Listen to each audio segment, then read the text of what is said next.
This could be the most awesome banana bread recipe you'll ever have. It's delicious. What a great way to start the morning. We've used this recipe for over 20 years and we love it. So stick with us and let's get rolling.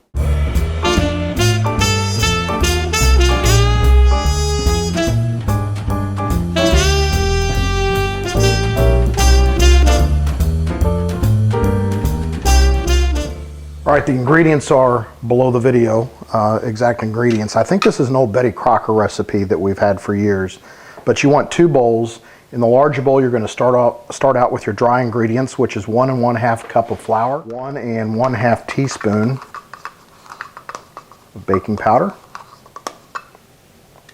1/4 teaspoon of baking soda, and 1/4 teaspoon of ground cinnamon, which I'm just going to approximate. We like cinnamon. We're going to take those dry ingredients, mix them up, create a little bit of a trough in the middle, set aside. Okay, in the other, in the other bowl, we're going to start with 3 bananas that have been peeled, obviously. These are bananas that are beyond ripe. They're getting very soft. We usually make banana bread when it gets to the point where you've got the skin half brown, half golden.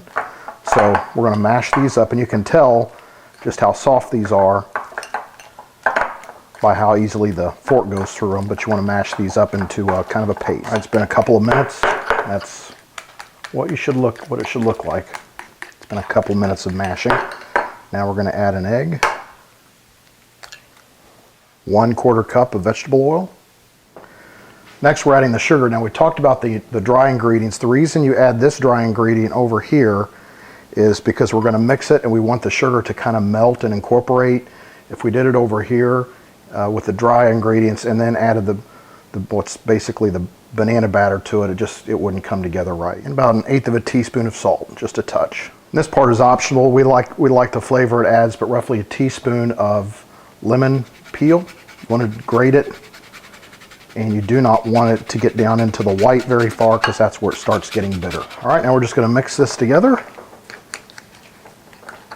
Could use a whisk. I'm using a fork. Now we bring the dry ingredients back, and we're going to add these to the dry ingredients, and we are once again going to mix. You don't want to overmix this. They say it toughens the bread up. You actually want a little bit of lumpiness to it. And the last part, we're going to fold in roughly 1/4 cup of chopped walnuts, or pecans I should say. You could use walnuts too. All right, next we're going to grease the pan, typical bread loaf pan. We're going to use a little bit of Crisco. We're just going to get in there.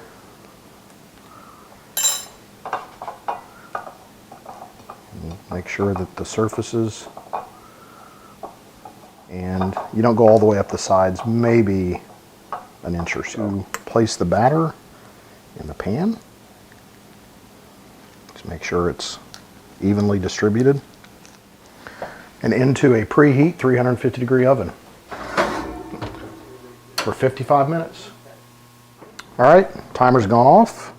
And something we always do is take a steak knife and insert it in the middle. If it comes out clean, you know it's done. All right, going in for a bite. Cream cheese, still warm. Oh my. Really tastes the nut, the cinnamon, the banana. Beautiful. Cream cheese is perfect. Please give this a try. Don't forget to subscribe, favorite us, spread it around to your friends. Talk to you later.